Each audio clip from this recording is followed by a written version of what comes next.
আরে 4টা বছর আমরা শিকল দিয়া বাইন্দা রাখছিল আমারে।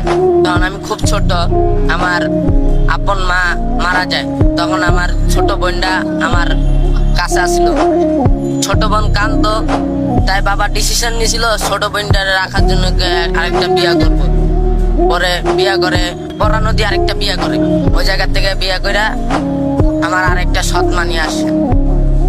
প্রথম সৎমা ভালোই ছিল, আমি পড়ালেখা করতাম। আমার প্রথম পড়ালেখাটা বন্ধ করে দিচ্ছে, আমার উপর নির্যাতন করতো, অত্যাচার করতো। আমার 4টা বছর আমরা শিকল দিয়া বাইন্দা রাখছিল আমারে। 4টা বছর রাখার পরে আমি শিকল একদিন হঠাৎ ভাঙ্গা, সৎমার আছে না, এই ঘটনা খুললে গেছে আব্বুরে।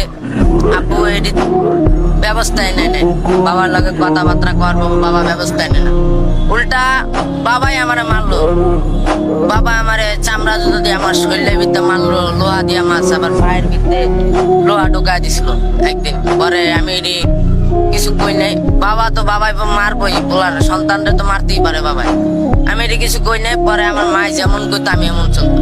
একদিন আমি কারো কিছু জীবনে ধরি নাই, আমার সৎ মারা আমার নিজের মায়ের মতো মনে করতাম। আমার চোরের